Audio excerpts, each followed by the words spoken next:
परिहन्ताणं नमो सिद्धाणं नमो आयरीयाणं नमो वज्रायाणं नमो लोये सव्वसाहुणं ऐसो पंचनमुक्कारो सव्वपावप्रणाशनो मंगलानं च सव्वेसिं पर्वं हवै मंगलम्। ओम नमो भगवते वासुदेवाय। ओम नमः शिवाय। जय सच्चिदानंद। जय सच्चिदानंद।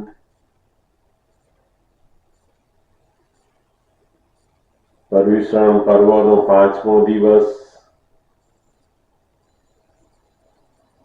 દાદા ભગવાનની અદ્ભુત 9 કર્મો એની ભાવના આપણને આ સત્સંગ દરમિયાન બહુ જ અંદર દ્રઢ થયું કે આપણું જે કંઈ વર્તન બીજાને દુઃખદાયી છે, આપણને પોતાને પણ જ્યાં જ્યાં અંદર બીજાનું વર્તન ખૂંચે છે એની પાછળ આપણી બધી અજ્ઞાન માન્યતાઓ કેટલી બધી અંદર પડેલી હોય. લોકોને લાગે છે કે આ સંસાર એ જ દુઃખનું કારણ છે. ખરેખર જ્ઞાનીઓએ અણસમજણ, ઊંધી માન્યતાઓ એ જ દુઃખનું કારણ છે. જ્ઞાન તમે ખાઓ પીવો ફરો બોલો બેસો ઉઠો પહેરો બધું જ, પણ અંદર એક પણ ઊંધી માન્યતા, રોંગ બિલીફ, અજ્ઞાન માન્યતાઓ ના હોય તો દરેક કાર્યની અંદર પોતાને આનંદ એની મેળે જ રહ્યા કરે. દાદા ભગવાનની 9 કલમની ભાવના આપણને આ સત્સંગ દરમિયાન બરાબર દ્રઢ રીતે સમજાતી ગઈ. એની વેલ્યુ ખબર પડી, એને કેવી કેવી રીતે વાપરવાની એ ખબર પડે આપણને, અને એની પાછળનું શું વૈજ્ઞાનિક કારણો બધા રહેલા છે, દરેક શબ્દના શું અર્થ છે અંદર, એની બધી જ વાતો આપણને દાદા ભગવાનની વાણીમાં ભાવના સુધારે ભવોભવની અંદરથી મળે છે. દાદા ભગવાન કહેતા કે અમારી વાણીનો પરિચય જેમ જેમ વધે અને એમ એની જાગૃતિ વધતી જાય.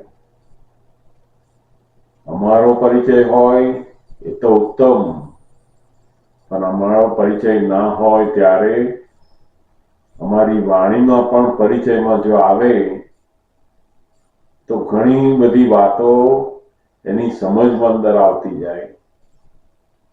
આજે બહુ મોટું શક્ય છે આપણને કે આપણે એની વાણીની જોડે એકદમ પરિચયમાં આવતા જઈએ છે, અને એ પરિચયથી દાદા ભગવાનની જે દશા, દાદા ભગવાનનું વિજ્ઞાન એ આપણને સમજમાં આવતું જાય છે.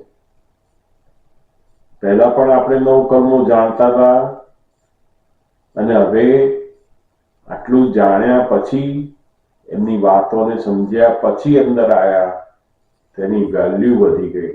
લોકો કેવી અદ્ભુત આ 9 કલમો છે. તો આજે 5મા દિવસે 5 કલમ તો પૂરી થઈ છે, પણ એથી આગળ દાદા ભગવાનની બહુ જ અંદર સાયન્ટિફિક બધી વાતો એ આપણે અંદર જાણતા જઈશું. તે પહેલા આપણે કવિરાજને પણ માણીએ. તો કવિરાજનું પદ લઈએ પહેલા.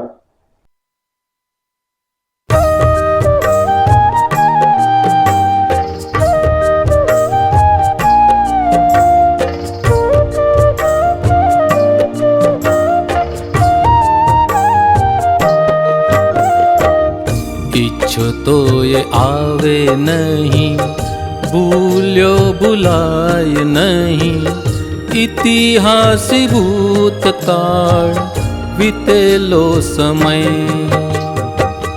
ઈચ્છો તો એ આવે નહીં, ભૂલ્યો ભૂલાય નહીં, ઇતિહાસી ભૂતકાળ વીતેલો સમય.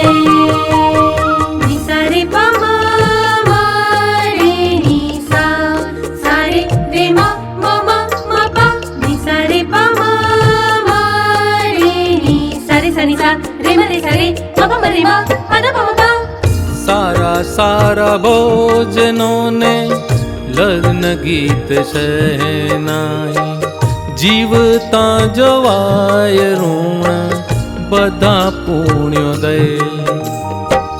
સામૂહિક પાપના સામટા જ ફળોદયે, વ્યવસ્થિત ભોગાવે સુનામી પ્રલય. ઈચ્છો તો એ આવે નહીં, ભૂલ્યો ભૂલાય નહીં, ઇતિહાસી ભૂતકાળ વીતેલો સમય.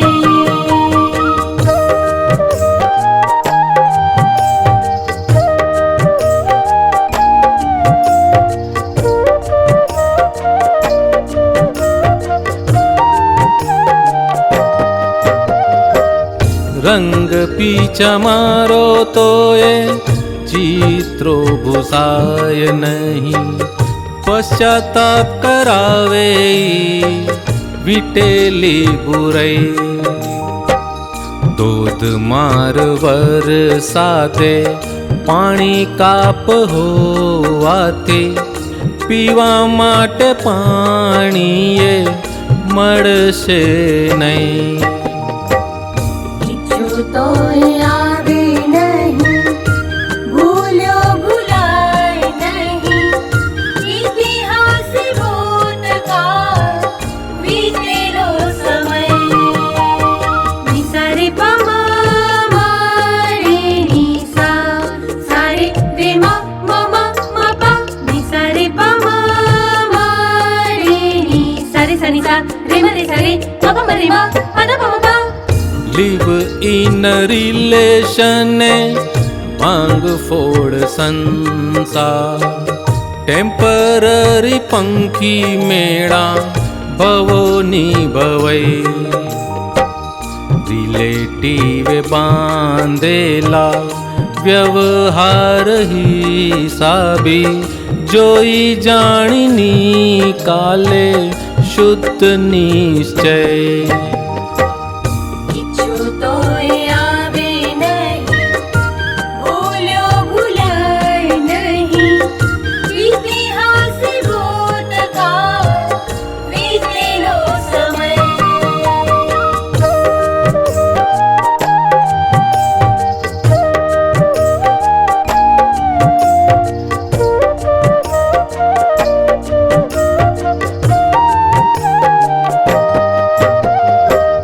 દાદા પાસે આવ્યા છતાં જ્ઞાન માટે ઝંખ્યા નહીં, શેઠિયાઓ સૂઈ ગયા ઓઢીને રજઈ. જાડું ઝીણું વિચારો છો ત્યારે છે વર્તમાન, પૂર્ણ શુદ્ધ આત્મા છે કાળાતીત સમય.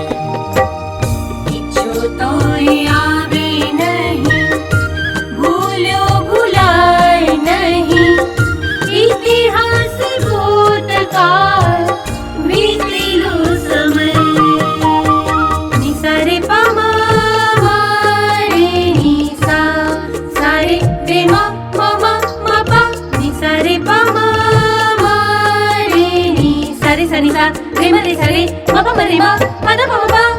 સત્સંગમાં આવ્યા તો એ પ્રાર્થના સભામાં હોય, નેગેટિવ શ્રોતાઓનો મોક્ષ થાય નહીં. જાડું ઝીણું વિચારો છો ત્યારે છે વર્તમાન, પૂર્ણ શુદ્ધ આત્મા છે કાળાતીત સમય. ઈચ્છો તોય આવે નહીં, ભૂલ્યો ભૂલાય નહીં, ઇતિહાસ ભૂતકાળ વીતેલો સમય.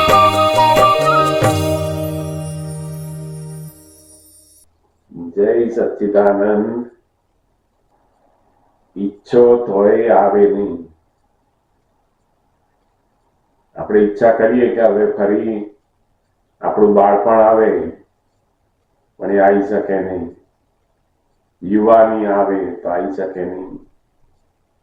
ગઈકાલની ક્ષણ, ગઈકાલનો દિવસ આજે આવી શકે નહીં પાછો. અને છતાંય જે જીવનમાં બની ગઈ હોય એ પાછું ભૂલાય નહીં. પોતાની અંદરની બધી સ્મૃતિઓ, મેમરીઝ એને ભૂલવી હોય પણ ભૂલાય નહીં. તો કે જે અવસ્થાની અંદર કાં તો બહુ રાગ થયો હોય, કાં તો બહુ દ્વેષ થયો હોય, એ મેમરી ભૂલાય નહીં પછી. આ બહુ અદ્ભુત વાત કવિરાજે આખા પદમાં જે સમય અને એ સમય ના અધીન જે જિંદગી છે એને બરાબર દરેક ક્ષણને પોતે આનંદથી અનુભવ કરે એને જે જીવન ગણાય છે. જે સમયમાં આપણે બરાબર એનો આનંદ લઈએ ત્યારે એને લાઈફ, જિંદગી કહેવાય છે. કેટલું જીવ્યા એ નહીં, કેટલું માણ્યું, ખરેખર કેટલો આનંદ પ્રાપ્ત કર્યો, એ બહુ મોટી લાઈફ કહેવાય છે. જીવનના બધા જ સંજોગો કોઈક વખત ઈચ્છાથી તરત પ્રાપ્ત થાય અને ઘણીવાર બધી ઘણી ઈચ્છા હોય પણ એવું બને જ નહીં. તો આનું સૌથી મોટું કારણ જ પેલું પાપ અને પુણ્યનું કર્મ રહેલું છે.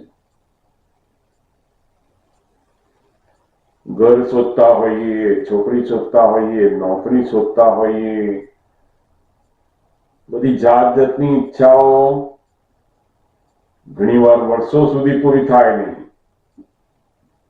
કેમ? તો કે આપણું જ પોતાનું પાપ કર્મ એમાં નિમિત્ત બને છે. પુણ્ય કર્મનો ઉદય થાય એટલે ઈચ્છા થાય ને તરત મળે. જ્યારે પાપ કર્મનો ઉદયથી ઈચ્છા થયેલી હોય પણ ભેગું થાય નહીં. આ પાપ અને પુણ્ય શું છે? તો કે પોતાનું કર્મ. ઈચ્છા થઈને તરત મળવું પુણ્ય કર્મ, અને ઈચ્છા થાય તોય મળે નહીં. કેટલી મહેનત કરે, વર્ષોના વર્ષો, તોય મળે નહીં, પાપ કર્મ. પોતે બાંધેલા કર્મના ફળો આ જીવનની અંદર આપણને ભોગવવા માટે પ્રાપ્ત થાય છે. કવિરાજે બહુ સુંદર વાત મૂકી કે દાદા ભગવાનનો સત્સંગ હાજર હોય ત્યારે શેઠિયાઓ ક્યાં હોય? ઓળીને સૂઈ ગયા હોય. કેમ તો કે આ સંસારનું પુણ્ય એટલું બધું છે કે એની સાતામાં જ્ઞાનીઓનું જ્ઞાન, સત્સંગ, એનો યોગ થાય ને તો પણ કામમાં લાગતું નથી. આમ જોવા જઈએ તો પાપ કર્મ એ કેટલું બધું માણસને દુઃખ આપે એવું હોય, પણ એને બીજી દ્રષ્ટિથી જોઈએ તો પાપ કર્મના ઉદય વાળો જ એટલો બધો દુઃખી હોય કે એ શોધે કે કોઈક એવું જ્ઞાન, કોઈક એવી વાત, કોઈક એવા પુરુષ મને મળે તો મારું દુઃખ જાય. સંસારના પાપના ઉદયમાં તો જ્ઞાનીઓની વેલ્યુટી વધે પછી એની, કારણ કે એને જ્ઞાન પામવાનું, એ વાત જાણવાની ઈચ્છા બધું વધારે થાય. જેમ પેલા બધા શેઠિયાઓ હોય, બધી સંસારની અનુકૂળતાઓ ને સરસ બધું હોય, તે જ્ઞાનીનો સત્સંગની અંદર એને કશું જાણવાની જરૂર પડે નહીં ને. એ તો ઠંડી લાગે તો સરસ રજાઈ છે ઓઢવાની એની પાસે. તો આ તો જેની પાસે ઠંડી પડે ને ઓઢવાનું નથી, એ પેલા જ્ઞાનીઓ પાસે બેસીને વાતો પૂછતા હોય, આ શું કરવું અમારે. ભાઈ પેલા તો બધા શેઠિયા હોય એટલે એ સાંભળે તો કેવું બધું મનોરંજન, એકદમ સાંભળ્યા પછી ઘેર એના એ જ પાછા, કારણ કે આપણે તો બધા સુખ જ છે. આ તો દુઃખ જેને આવી પડેલા છે, અથવા તો જે બહુ થિંકર છે કે જેને સુખ પણ દુઃખ લાગે છે, જેને આ સંસારના સુખો પણ દુઃખ લાગે છે, એવા થિંકર્સ લોકો કેટલાક હોય અને દુઃખી લોકો હોય, એ લોકોને જ્ઞાનીઓની વાતો, જ્ઞાનીઓનો સંગ બહુ ઉપકારી થઈ પડે છે. બહુ અદભુત આ કવિરાજના પદોમાં નાની નાની વાતો એ આપણને બહુ જાગૃત કરી જાય એવી છે. જ્ઞાનીઓનો સંગ થવો, એની જોડે જવું, મળવું, એની વાતો સાંભળવી, એવા તો પુણ્યના યોગ ઘણા આવે છે, ઠીક તીર્થંકરો સુધીના. પરંતુ એ સમયમાં શું થાય છે તો આપણે તો આ સંસારના સુખોની જે હૃદય હોય ને એનાથી ઓળીને હોઈ જઈએ છીએ. આપણે કઈ હૃદય વાપરીએ? ઓ સંસારના બધા સુખો, મારું ઘર બરાબર છે, મારા છોકરાઓ બરાબર છે, મારું શરીર બરાબર છે, બધી અનુકૂળતાની હૃદય એ ઓળીને સુઈ જાય છે. મને કોઈ દુઃખ નથી, તે શેઠિયો થયો હોય. બહાર શેઠિયા હોય એ જુદા, બધી વસ્તુથી શેઠિયા, પૈસાથી શેઠિયો, એના ઘરે નોકર ચાકર હોય શેઠિયો. આ કયા શેઠિયાની વાત છે? મારે કોઈ દુઃખ નથી સંસારનું, તે ઓડીને હોઈ જાય. પછી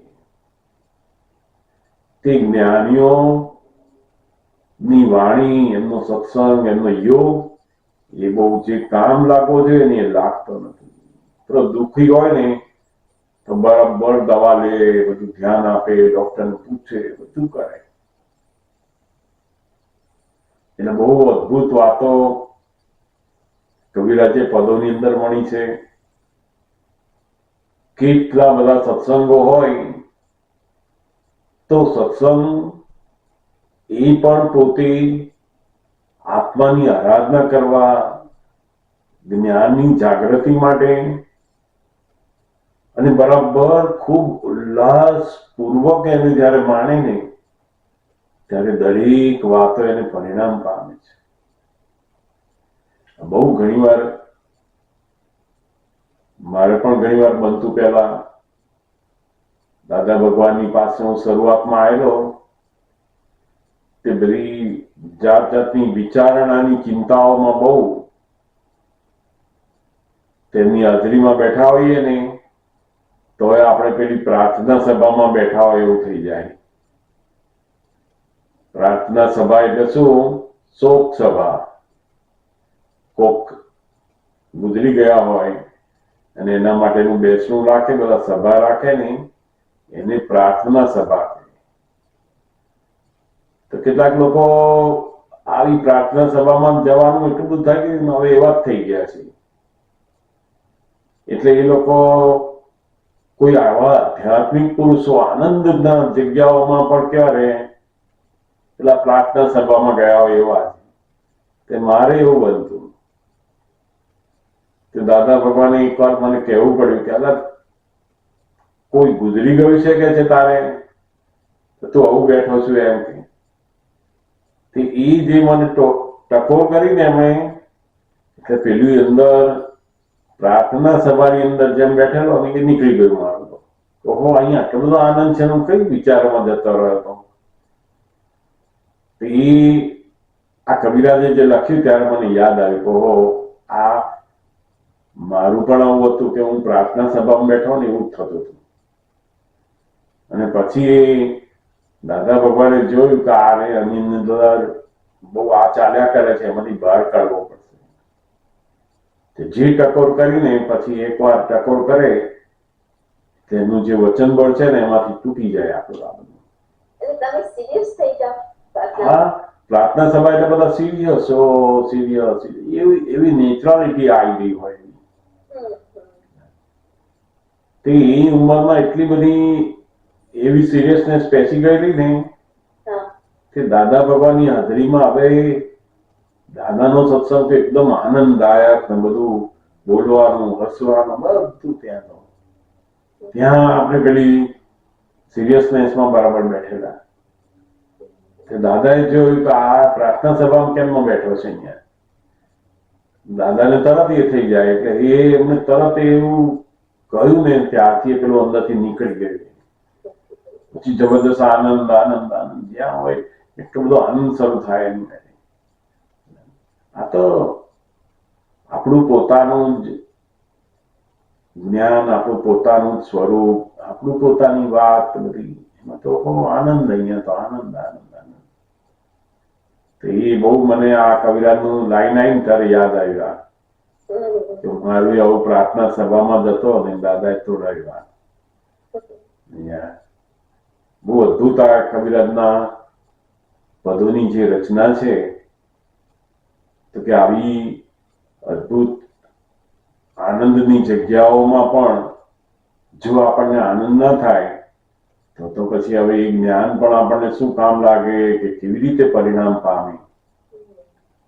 તો કેટલા ઉલ્લાસપૂર્વક તમને ના સમજાય વધારે પૂછો, વધારે કરો, પણ આનંદપૂર્વક કરો. એમ જે કાર્ય તમે આનંદથી કરો ને તો સૌથી સરસ એનું પરિણામ આવે છે. પછી ગમે તે હોય, રસોઈ બનાવવાનું કામ હોય, આપણી જોબનું કામ હોય, દરેક કામોને કન્વર્ટ કરો આનંદમાં. ઓહો મારે કઈ આવું કરવાનું આવ્યું, આવું ગમતું નથી, મારે આવું જોઈતું નથી. તે આવી નકારાત્મક વૃત્તિથી જો આપણે કામ કરવા જઈશું તો કંટાળો ચડશે બધા, અને કામ તો કરવાનું જ છે. કોઈ જગ્યાએ ચાલવાનું આવ્યું, કોઈ જગ્યાએ ગરમીમાં બેસવાનું આવ્યું, કોઈ કામ એવું કરવાનું આવ્યું, બધું તમે એને જો નથી ગમતું, આ કઈથી આવ્યું, નથી ગમતું, મારે ક્યાં કરવાનું, તો કંટાળો ઉભો કર્યો તમે. દરેક કાર્યની આનંદમાં કન્વર્ટ કરવાનું કામ આપણું છે. આપણી પોઝિટિવિટી એને કન્વર્ટ કરશો. જેમ પેલો જાત્રામાં પગથિયા ચડવાનો હોય પર્વત ઉપર તો કેવો આનંદ કરે, જાત્રા કરું છું, ભગવાન પાસે જાઉં છું. હવે ઘરે 2-4 દાદર ચડવાના આવે છે, તો ત્યાં કન્વર્ટ કરી દે કે હું યાત્રા કરું છું, ઉપર ભગવાન પાસે જાઉં છું, પાછો આવું છું, જાઉં છું, પાછો આવું છું. કેટલો ફરક થઈ જાય. હા, કન્વર્ટ કરવાનું છે. પણ આ તો ઘરમાં બે દાદા ચડવાના હોય તો કંટાળો, અહીં કઈક કામ કરવાનું હોય તો કંટાળો, અને ત્યાં પેલી સેવા કરવાની, ત્યાં ફલાણું આમ કરવાનું, એમાં તું કર્યા જ કરે. કામ એકનું એક જ છે. તમારી બિલીફ તમે એવી બદલો છો કે મારે અહીંયા કરવાનું, મારે ઘરમાં આમ કરવાનું, હું આમ કરું એટલું બસ. એ બિલીફ જ તમને દુઃખ આપ્યા કરે છે. પેલામાં કામને તમે કન્વર્ટ કરી તો યાત્રા બની ગઈ. દાદા કે છે જી કોઈ જગ્યાએ ચાલવાનું આવ્યું, કોઈ જગ્યાએ ચડવાનું આવ્યું, કશું બહાર જવાનું આવ્યું, બધું કરવાનું આવ્યું, તો તમે કન્વર્ટ કરો એને. સમજો કે આપણી આ ફાઇલ સંભાળ નિકાલ કરવાનો, હું શુદ્ધાત્મા, તો આપણે ક્યાં કરવાનું છે. તો તમે જ્યાં જાઓ છો નોકરી માટે, કલાક તમે ડ્રાઈવ કરો કે જાઓ, ચાલો, બધું કરો છો, એ શું બની ગયું? યાત્રા બની ગઈ. અને યાત્રામાં ગયેલો માણસ ખાલી મનની ખુશી માટે, આનંદ માટે, બધાને ભેગા થવા માટે, મજા કરવા માટે ગયો, તે તો પ્રવાસ થઈ ગયો. તમારું કન્વર્ટ કરવાનું તમારી પાસે છે. સમજાય ને? બહુ સરસ છે. દરેક કામ આપણા માટે એક યોગ બને છે. પ્રવાસ એટલે જર્ની થઈ ગઈ. જર્ની. જેમ ઇન્ડિયાની અંદર બસની અંદર પેલો ટિકિટ કાપનારો હોય, કંડક્ટર, ટિકિટ બધાને આપે ને, એ બસમાં રોજ જાય આવે, જાય આવે, એ શું કરે છે?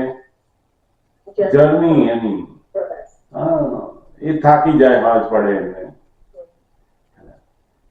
જ્યારે જો આ સમજમાં આવ્યું ને, તો બધી યાત્રા થાય, થાકે નહીં પછી એમાં.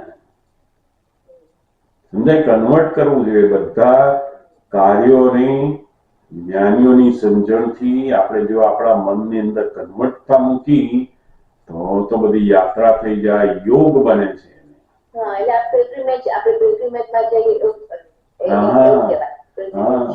આમ યાત્રા કરવા માટે લાખો રૂપિયા નાખે અને મજા કરવા જાય છે, પણ એ થઈ જાય છે શું? પ્રવાસ. કારણ કે સમજણ વગર બધો પ્રવાસ. કેટલું સરસ તમે કહ્યું કે એવરી મોમેન્ટ ઇઝ યાત્રા. યસ, તમારા જીવનની યાત્રા છે, યાત્રા બનાવો. બધા ક્ષણોને આનંદથી જીવો, મજા કરો એની. જે સમય યુવાની, વૃદ્ધ થયા એનો પણ આનંદ, દરેકનો આનંદ લો તમે. હવે મારાથી આ થાય નહીં, મારાથી આ થશે નહીં, બધા આમ કર. અરે પણ તમે બીજો આનંદ લો. તમારાથી એ નથી થતું, તમે બીજો આનંદ લો. જેમ જેમ તમને અંદરની નેગેટિવિટી આખી ઓછી થઈ તો તમને આનંદ લેવાનું બધું ખબર પડતી ગઈ. એટલે દાદા ભગવાન બહુ સત્સંગમાં પણ તમને જે વગાડતા આવડે, જે બોલતા આવડે, જેમ ગાતા આવડે, સહજપણે બધું કર્યા જ કરો. એટલે અહીંયા કે છે આ જાદુ જેની વિચારે છે ત્યારે છે વર્તમાન. હા, આપણે જો સમજણ લાવીએ ને તો વર્તમાનને આપણે બહુ સરસ જીવી શકીએ છીએ. અંદર હંમેશા વર્તમાન છે, એની અંદર તમે આવો તો બહુ આનંદ રહે. પણ જો તમે પેલા ભૂતકાળ કે ભવિષ્યમાં ગયા અંદરથી, કારણ કે બહાર તો ભૂતકાળ કે ભવિષ્ય છે જ નહીં, બહાર તો એક જ કાળ છે. યસ, લાઈવ એક જ મોમેન્ટ છે બહાર તો, પણ અંદર બધા જુદી જુદી મોમેન્ટમાં જાય છે કે પાસ્ટની અંદર ને ફ્યુચરની અંદર. એ પ્રેઝન્ટની અંદર આવવા માટે એની બહુ સમજણની ગોઠવણી જોઈએ.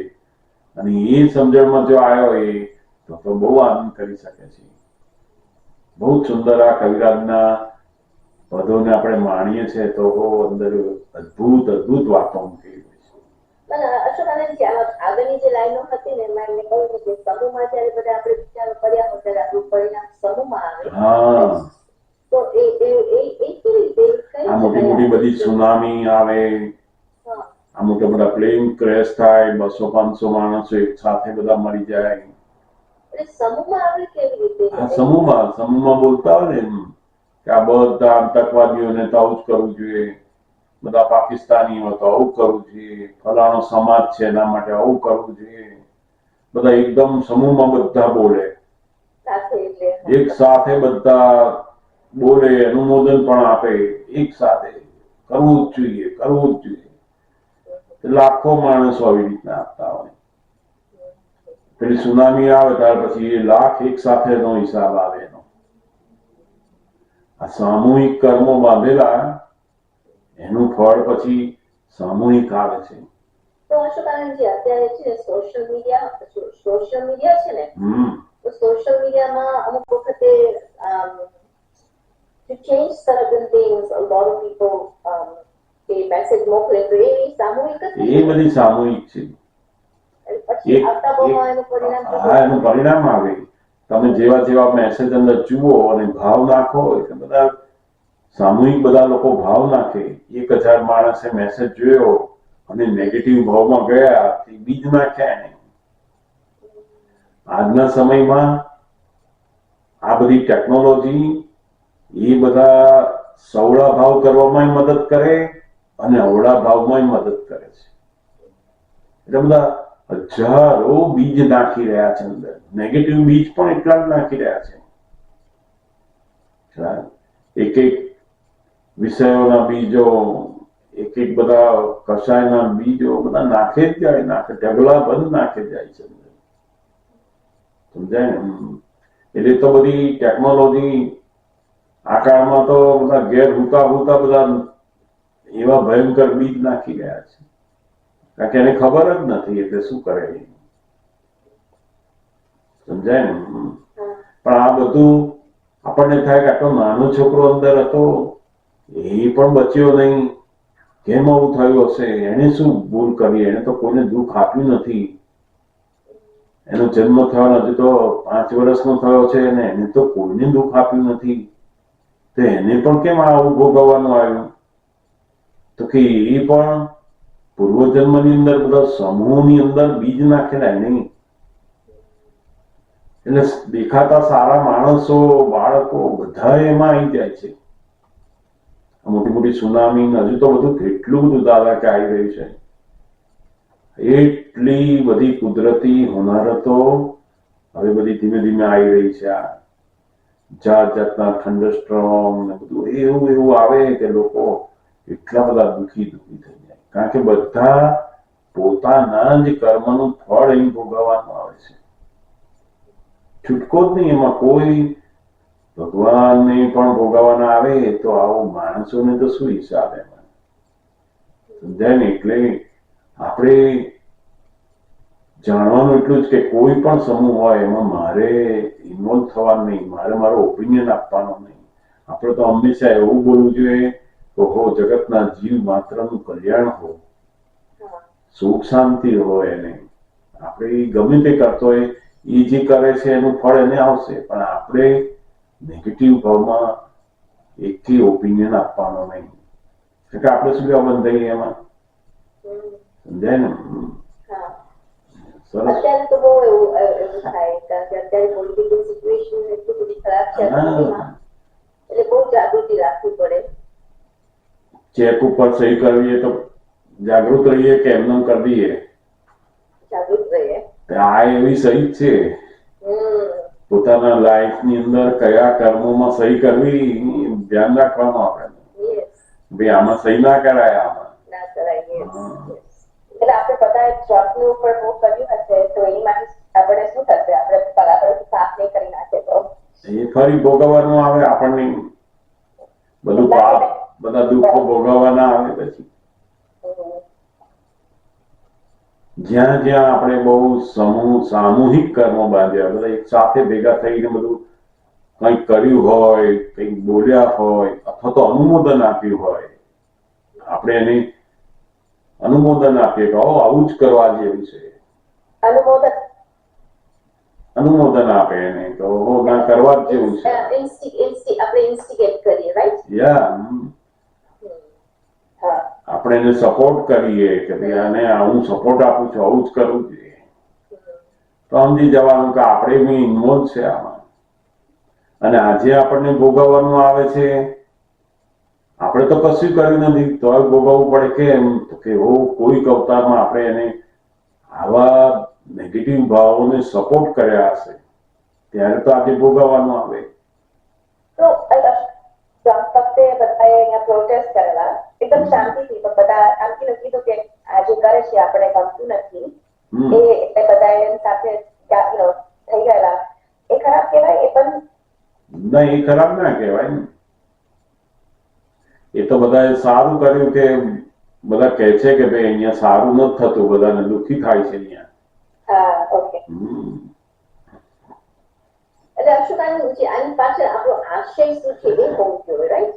પોતાનો ઇન્ટરનલ આશય, દરેક ને પોતાનો આશય એટલે પોતાની સાઈન, એ સિવાય તો થાય નહીં ને કશું. પોતાની જે સાઈન હોય એનાથી જ થાય આ બધું.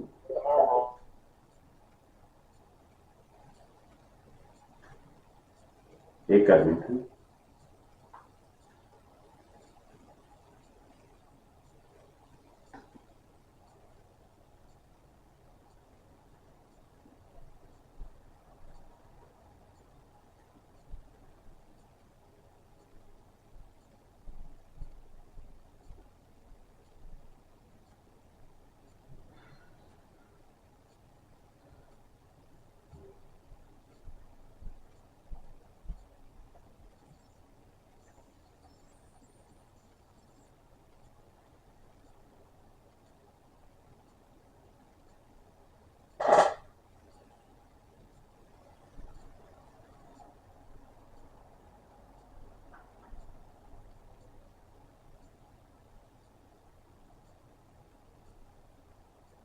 દેખાય બરાબર? બધું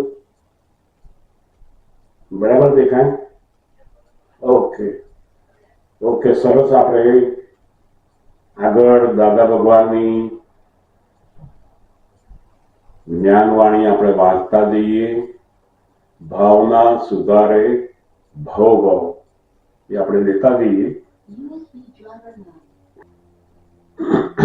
બરાબર.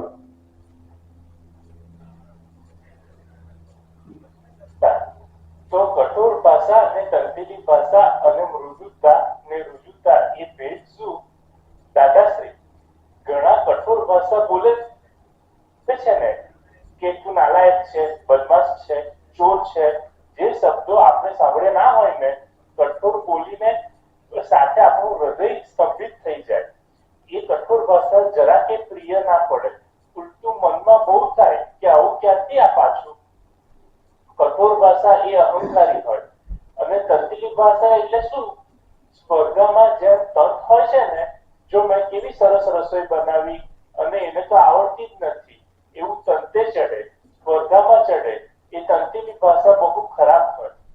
કઠોર ને તંત્રીલી ભાષા બોલાય નહીં. ભાષાના બધા જ દોષો આ બે શબ્દોમાં આવી જાય છે. એટલે નવરાશનો ટાઈમ આવે તો દાદા ભગવાન પાસે આપણે શક્તિઓ માંગ કરવી.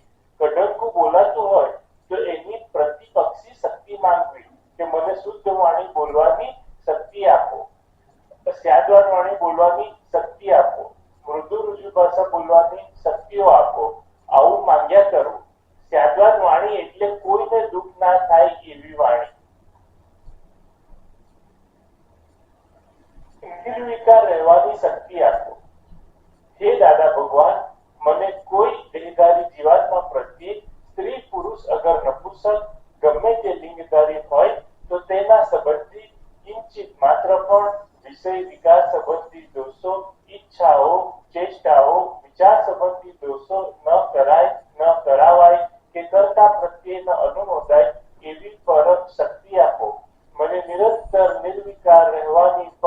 શક્તિ આપો.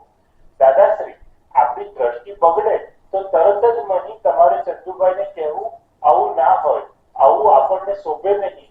આપણે ખાનદાન ક્વોલિટીના છીએ. જેવી આપણી બેન હોય છે એવી એ બીજાની બેન હોય. આપણી બેન ઉપર કોઈની દ્રષ્ટિ ખરાબ થાય તો આપણને કેટલું દુઃખ થાય. એવું બીજાને દુઃખ થાય કે ના થાય, એટલે આપણને આવું શોભે નહીં. એટલે દ્રષ્ટિ બગડે તો પસ્તાવો કરવો. પ્રશ્ન કરતા, ચેષ્ટાઓ આનો અર્થ શું? દાદાશ્રી, દેહની ક્રિયા કરતો હોય ને ફોટા પાડે એ બધી ચેષ્ટાઓ કહેવાય. તમે મસ્કરી કરતા હોય એ ચેષ્ટા કહેવાય. આપ હસતા હોય એ ચેષ્ટા કહેવાય. પ્રશ્ન કરતા, એટલે કોઈની હાંસી ઉડાવવી, કોઈની તીખણ કરવી એ ચેષ્ટાઓ? દાદાશ્રી, બધી બહુ જાતની ચેષ્ટાઓ છે. પ્રશ્ન કરતા, તો આ વિષય સંબંધી ચેષ્ટાઓ કેવી રીતે છે? દાદાશ્રી, વિષયની બાબતમાં દેહ જે કાર્ય કરે એનો ફોટો લઈ શકાય, માટે એ ચેષ્ટા બધી. કાયાથી ના થાય એ ચેષ્ટાઓ નહીં. ક્યારેક આ ઈચ્છાઓ થાય, મનમાં વિચાર થાય, પણ ચેષ્ટાઓ ના થયેલી હોય. વિચાર સંબંધી દોષો એ મનના. મને નિરંતર નિર્વિકાર રહેવાની શક્તિ આપો. આટલું તમારે દાદા પાસે માંગવાનું. દાદા દાનેશ્વરી છે. આ બહુ કહેવાય ને કે જે પેલી વાણીના દોષો છે એની સામેની એમની કલમ કે કઠોર ભાષા, તંતીલી ભાષા, આ બે શબ્દોમાં વાણીના બધા જ દોષો અંદર આવી જાય છે. એમણે કેટલું સરસ મૂક્યું કે આ બધી સ્પર્ધાઓમાં જો આના કરતા હું સરસ બોલું, આના કરતા હું વધારે સારો દેખાઉં, એના સ્પર્ધામાં એ પોતે બધી ભાષા બોલે એ તંતીલી ભાષા કહેવાય. તાંતો રાખ્યો કે આ બોલ્યો પણ હું એનાથી વધારે જાણું છું, હું વધારે સમજુ, હું વધારે બતાવું. પોતે પોતાની વાણી અંદર આશય કયો છે તો સ્પર્ધાનો. બીજાને નીચો દેખાડવા, પોતે સરસ છે એવું બતાવવા માટે એ વાણીનો ઉપયોગ કરે છે. કોઈકને કંઈક આવડતું ના હોય, કોઈકને કંઈક સમજણ ના હોય તો આપણે એને નીચો પાડવા માટે આપણી વાણીને વાપરીએ. સ્પર્ધા, કોમ્પિટિશન. સૌથી વધારે વાણીથી એવા પ્રભાવ પાડીએ કે આપણે એકદમ સારા દેખાઈએ, પોતાનું બીજા કરતા કંઈ ઇમ્પોર્ટન્સ લાગે. એના માટે શું કરીએ આપણે? જે ભાષા બધી બોલીએ એની તંતીલી ભાષા કહેવાય. તો આવી તંતીલી ભાષા એ શું છે તો કે બહુ મોટો વાણીનો દોષ કહેવાય છે. આપણા લીધે શું થાય તો કે એ પોતે બીજો પણ આપણી જોડે પછી કોમ્પિટિશનમાં આવે. આપણે કંઈક કરીએ એવું બોલીએ એટલે એ કોમ્પિટિશનમાં આવે, એટલે બંને એકબીજાની કોમ્પિટિશનમાં પછી બધા દ્વેષની અંદર આવે. તો આ કઠોર ભાષા અને તંતેલી ભાષા એ બે બહુ મોટા વાણીના દુર્ગુણ છે. આ બધા આપણે જાણી લેવાનું કે ઓહો આ બે જે દોષ છે એ વાણીમાં બહુ મોટા છે. કઠોર ભાષા બધી આમ બહુ સરસ ભાષા હોય પણ સહેજ કોઈ આપણા ધારી ના કરે અથવા આપણું ઊંધું બોલ્યું ને જબરદસ્ત કઠોર ભાષા, તંતીલી ભાષા નીકળે. એટલે એમ કે જો તમારે આ વાણી બદલવી હોય, ગમતું ના હોય કે આ આવી વાણીથી તો કેટલા બધા લોકોને દુઃખ થાય છે અને આ દુઃખ આપ્યાથી આપણે આનંદમાં આવી શકીએ, મોક્ષે જઈ શકીએ એવું બનશે નહીં. તો કે બધી શુદ્ધ વાણી જોઈશે. શુદ્ધ વાણી જેમ જેમ આ ભાવના કરશે ને એમ એની જે ખરાબ વાણી બોલાય છે બધી બંધ થવા માંડશે. બહુ સરસ આ ભાષાનું આજના સમયમાં સૌથી વધારે બધા મતભેદો, અથડામણો, રિલેશનો બધા શેનાથી તૂટી જાય? ભાષાથી. એના માટે બધું કર્યું હોય, એકબીજા માટે બધું કરે, પણ લેંગ્વેજ એવી બોલે ને, ભાષા એવું બોલે ને કે 10 વર્ષનો એનું રિલેશન સંબંધ હોય ને 10 મિનિટમાં તૂટી જાય. કેમ તો કે આ એની લેંગ્વેજ કામ કરે છે. બધી જગ્યાએ કસ્ટમર સાથે, ઘરમાં, હસબન્ડ વાઈફમાં, છોકરાઓ સાથે, બધી આજુબાજુના લોકો સાથે, ગમે ત્યાં તમે જો ભાષા તમારી એકદમ કઢંગી બોલાય એટલે કે દુઃખરૂપ બોલાય તો કોઈ તમારી સાથે રિલેશન રાખે જ નહીં. સૌથી વધારે આ ભાષાનું ઘણાને હોય ને કે હું જેમ છે તેમ કહી દઉં, સાચું જ કહી દઉં, પણ સાચું કહેવામાં પેલાને દુઃખ થાય એ આપણને ખબર નથી હોતી. તો કે પોતાનો સાચા કહેવાનો જે ઇગોઇઝમ છે એ એવી અજાગૃતિમાં લાવે કે પેલાને દુઃખ થાય, પેલો વેર બાંધે ને તો એને ખબર ના પડે. એટલે દાદા કે નવરાશનો જો ટાઈમ મળે તો શું કરવાનું? તો કે આ કલમ બોલ બોલ કરવાની. કઠોર ભાષા, તંતીલી ભાષા ન બોલાય, ન બોલાવાય, કે બોલવા પ્રત્યે ન અનુમોદાય એવી હે દાદા ભગવાન મને શક્તિ આપો. આ બહુ જ કહેવાય ને કે દરેકનો જે ઇગોઇઝમ છે એ એની ભાષા ઉપરથી, એની લેંગ્વેજ ઉપરથી ખબર પડે. એ બોલે ત્યારે ખબર પડી જાય હું કંઈક જાણું છું, હું કંઈક છું. એ ક્યારે દેખાય છે? કે એની ભાષામાં દેખાય. એ જયારે બોલતા હોય ત્યારે બધું જ ખબર પડે એમાં. જેને એટલે બહુ અદભુત આજના સમયમાં સૌથી વધારે જે વ્યવહાર છે ભાષાનો, લેંગ્વેજ, વાણીનો, એમાં આપણે આ બહુ જાગૃતિ આવે એના માટેની આ કલમ. એના પછી એમાં મને મારું બોલી શું બતાવે છે પણ છે અશોકભાઈ, થોડુંક એમ મને હેરાન થાય કે એ લોકો કેટલું બોલે અને આપણાથી એક જ વખત કઈ બોલી ગયું હોય તે લોકો તોડી નાખે, પણ આપણે કેટલું બોલ્યું હોય તોડી નાખાય પણ તોડતા નથી. એટલે એમાં વધારે કારણ કે દુનિયાના બધા માણસો કેવા હોય તો કે બહુ સેન્સેબલ હોય. તમે એક જ વાર બોલો ને તૂટી જાય. બહુ સેન્સિટિવ માણસ હોય. તમે ગલતી એને શું મદદ કરી હોય, આપી હોય, એની પાછળ ગયા હોય, કામ કર્યું, કશું જ નહીં. અને એ લોકો આપણી સામે બહુ ખરાબ બોલ્યું હોય કર્યું હોય તો આપણે એવા હોઈએ કે ચલાવી લો એનો. પેલો તો અહંકારી હોય અને જોડે જોડે એને શું હોય કે મારે તો હું મારી જાતે ચલાવીશ, હું બીજાને માની લઈશ, મારી પાસે તો બહુ લોકો છે. તે એવું એના અહંકારથી એ શું કરે? તરત જ તોડ નાખે. અને આપણે શું થાય કે નહીં, આપણે જલ્દી તોડવું નથી. એને છો એવું બોલી ગયા તો આપણે એને સાધીએ કે ના કહીએ એની જોડે કંઈક થઈ ગયું હશે એને એવું. એટલે બે જુદી જુદી જાતના માણસો, બહુ અહંકારી સેન્સેબલ હોય તરત તોડી નાખે, અને થોડાક નોર્મલ માણસો હોય એ બધું તોડે નહીં એને. એ તો 10 વખત કરી પાય, આપણને નુકસાન આવે. પણ આપણે જો કે 10 વખત તોડનારાની એની જે વાણી છે એનું ફળ એને મળ્યા જ કરવાનું છે. આપણે તો આપણી વાણીના ઉપર આપણે બરાબર ફોકસ મૂકવાનું છે કે કોઈ જગ્યાએ કઠોર ભાષા, તંતીલી ભાષા નથી આવતી ને આવે પ્રતિક્રમણ કરો. આ ફરી દાદા પાસે શક્તિ માંગો કે હે દાદા ભગવાન મને આવી વાણી આપો. બધી ભાષા જેમ જેમ બધાને ગમતી થાય, પ્રિય થાય, એકદમ આનંદ આપે ત્યારે આપણે પછી મોક્ષે જઈ શકીશું.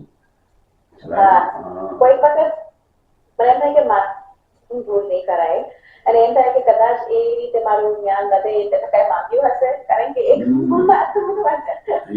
બધી ભૂલોથી તો ભરેલા હોઈએ જ આપણે. જેમ જેમ દાદાની વાત જાણતા જઈએ, સમજતા જઈએ, બધી ભૂલો, દોષો ઓછા થતા જાય આપણા.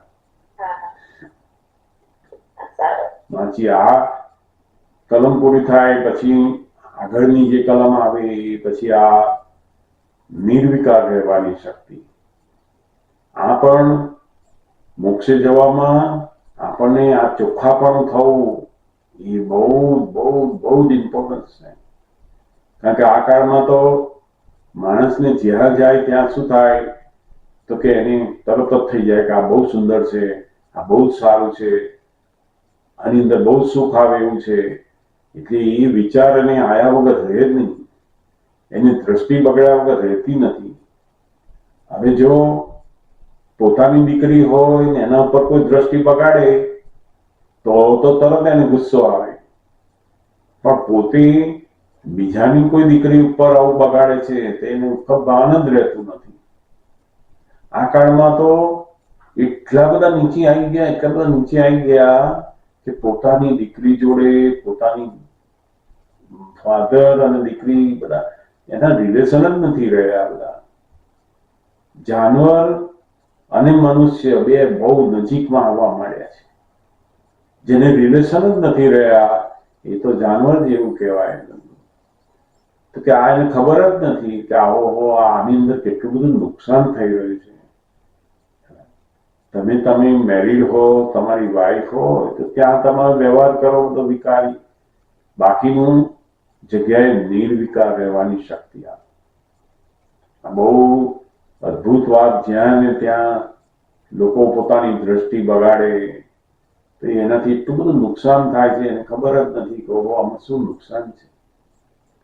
જ્યાં પોતાની દ્રષ્ટિ બગડે, જ્યાં જાય ત્યાં એની જોડે રિલેશન બંધાય, કેટલાય જન્મ લેવા પડે છે આમાં.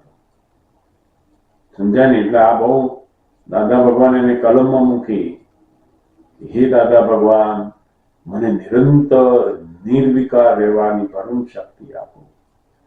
આખા બધા જે પરમાણુ પોતાના શરીરની અંદર વિષયોના પડ્યા છે બધા ખલાસ થાય, રસાયણોના બધા પરિણામ, ડિસ્ચાર્જ પરિણામો પણ બધા ખલાસ થાય, ત્યારે જ પેલું જાગૃતિનો અનુભવ, આનંદનો અનુભવ આવે છે. સમજાય ને? આપણને આ બધું આપ્યું પણ જો અનુભવ સ્વરૂપે થતું નથી, કારણ કે આ બધા દોષો બધા ઢગલા પડ્યા છે અને આ દોષોને પ્રતિક્રમણ કરવાના, ફરી આ કલમ બોલવાની કે હે દાદા ભગવાન, મને નિરંતર નિર્વિકાર રહેવાની શક્તિ આપો. એ જબરદસ્ત આ કલમ એટલે કહેવાતું ને કે કૃષ્ણ ભગવાન પણ નૈષ્ઠિક બ્રહ્મચારી હતા. 1600 રાણીઓ હોવા છતાંય એ નૈષ્ઠિક બ્રહ્મચારી કહેવાયા. કેમ? તો કે આ ભાવના કરતા હતા. નિરંતર એ આગળ લેતા જઈએ એમાં વાંચન, એમાં બે વસ્તુ બતાવી, એક દ્રષ્ટિ અને બીજી ચેષ્ટા. આપણું શરીર ઇન્વોલ્વ હોય ત્યારે ચેષ્ટા કહેવાય અને ખાલી મનથી હોય ત્યારે દ્રષ્ટિ કહેવાય. વાંચતા જઈએ આગળ. હવે એથી આગળની કલમ આવી 7મી. રસમાં લુપ્તપણું ન કરાય. હે દાદા ભગવાન, મને કોઈ પણ રસમાં લુપ્તપણું ન કરાય એવી શક્તિ આપો. સમરસી ખોરાક લેવાય એવી પરમ શક્તિ આપો. દાદાશ્રી, આ જમતી વખતે તમને અમુક જ શાક, ટામેટાનું શાક ગમે તે તમને ફરી યાદ આવ્યા કરે તો લુપ્તપણું થયું કહેવાય. ટામેટા જમવાનો વાંધો નથી, પણ ફરી યાદ ના આવવું જોઈએ, નહીં તો આપણી શક્તિ બધી લુપ્તપણામાં જતી રહે. એટલે આપણે કહેવાનું કે જે આવે છે આવે એ મને કબૂલ છે. લુપ્તપણું કોઈ જાતનું નહીં હોવું જોઈએ.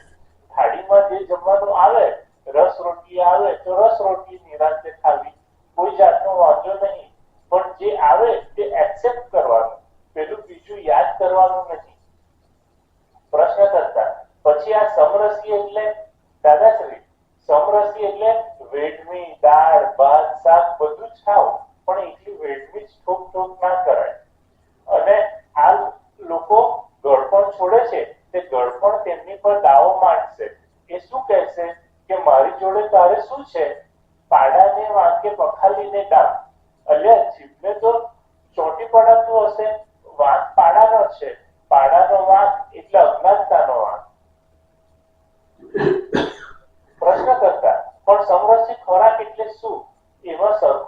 કેવી રીતે પડે છે? દાદાશ્રી, તમારા લોકોની નાત હોય એમાં જે જમવાનું બનાવે ને તે તમારી નાતને સમરસી લાગે એવો ખોરાક બનાવે, અને બીજાને તમારી નાતનું ખવડાવે તે સમરસી ના લાગે. તમે લોકો મરચું બરચું ઓછું ખાવાના. સમરસી ખોરાક એટલે દરેક જ્ઞાતિનો જુદો જુદો હોય. સમરસી ખોરાક એટલે ટેસ્ટફુલ, ટેસ્ટ વાળું ફૂડ. મરચું વધારે નહીં, ફલાણું વધારે નહીં, બધું સપ્રમાણમાં નાખેલી વસ્તુ. કેટલાક કહે છે હું તો દૂધ એકલું પીને પડી રહીશ, ત્યારે સમરસી ખોરાક ના કહેવાય. સમરસી એટલે 6 પ્રકારના રસ ભેગા કરીને ખાવ, સારી રીતે ટેસ્ટફુલ રીતે ખાવા. કડવું ના ખવાય તો કારેલા ખાવ, કંકોડા ખાવ, મેથી ખાવ, પણ કડવું હોવું લેવું જોઈએ. તે કડવું નથી લેતા તે બધા રોગ ઉભા થાય છે, તેથી પછી ક્વિનાઇન લેવી પડે. એ રસ ઓછો લે એટલે આ ઉપાધિ થાય છે ને વળી. બધા રસો લેવા જોઈએ. પ્રશ્ન કરતા એટલે રસ લેવા માટે થઈને શક્તિ માંગવાની કે દાદા ભગવાન શક્તિ આપો કે હું સમૃદ્ધિ ખોરાક લઉં? દાદાશ્રી, હા, એ તો તમારે શક્તિ માંગવાની. તમારી ભાવના શું? સમૃદ્ધિ ખોરાક લેવાની તમારી ભાવના થઈ એ તમારો પુરુષાર્થ, અને હું શક્તિ આપું એટલે તમારો પુરુષાર્થ થયો મજબૂત. પ્રશ્ન કરતા કોઈ પણ રસમાં લુપ્તપણું ના થવું જોઈએ એ પણ બરાબર છે? દાદાશ્રી, હા, એટલે એને એમ તો ના જ લાગવું જોઈએ ને કે મને ખટાશ વગર બીજું ભાવતું નથી. કેટલાક કહે છે કે મને ગળ્યા વગર ના ફાવે, ત્યારે તીખાએ શું ગુનો કર્યો? કેટલાક કહે મને ગળ્યું ભાવતું જ નથી, તીખું એટલું જ જોઈએ. એ આ બધા સમરસી ના કહેવાય. સમરસી એટલે બધું એક્સેપ્ટેડ, ઓછા વધતા પ્રમાણમાં પણ બધું એક્સેપ્ટેડ. પ્રશ્ન કરતા સમરસી ખોરાક અને જ્ઞાન એ બેને કઈ કનેક્શન છે? જ્ઞાનની જાગૃતિમાં સમરસી ખોરાક ના હોય તે ના લેવાય?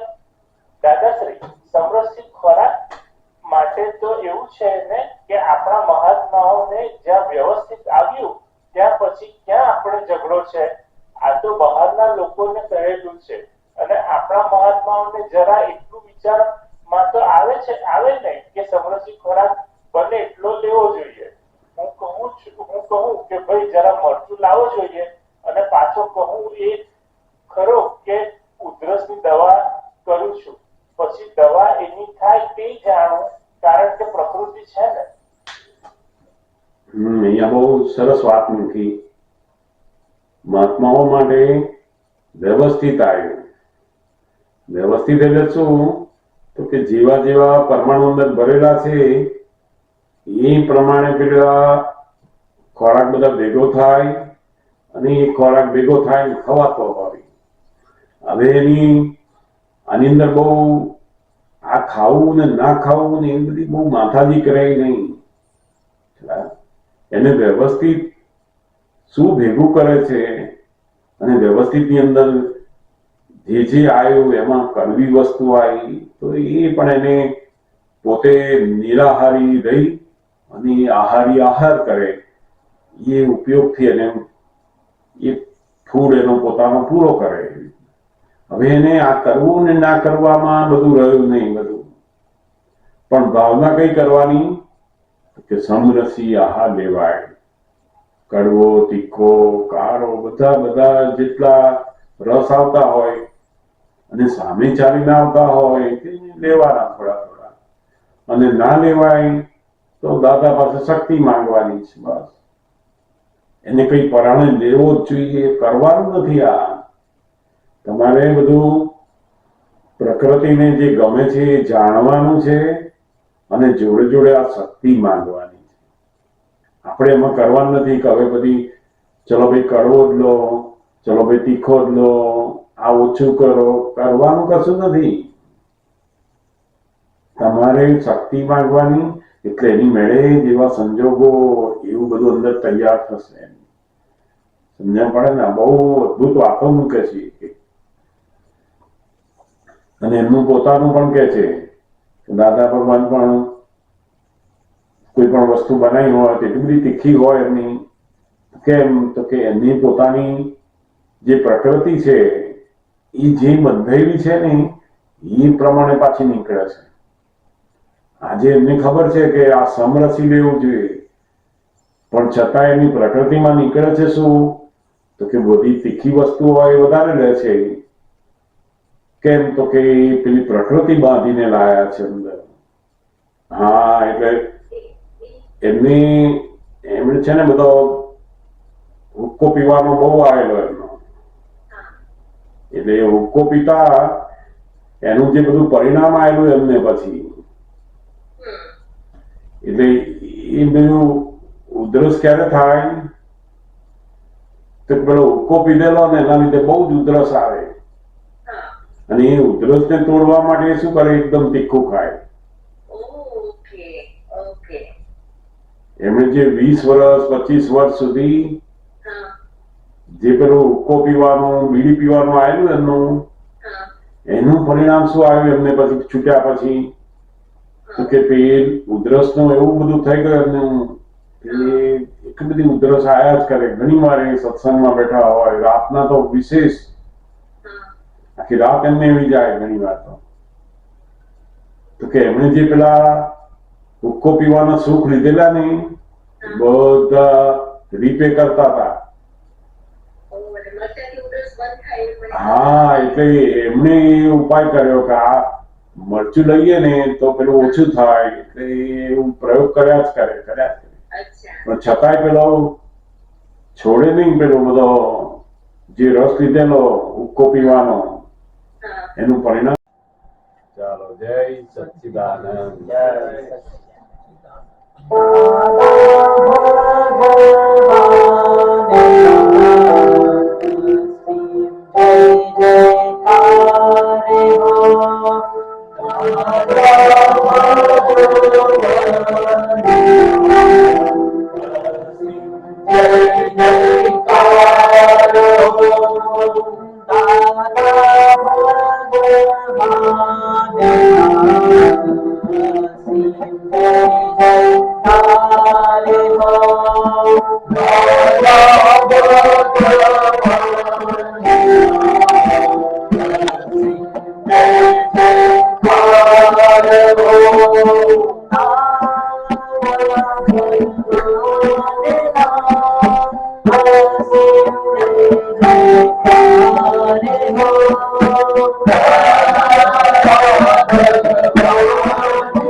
Thank you.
બધા તાળીઓ મારો.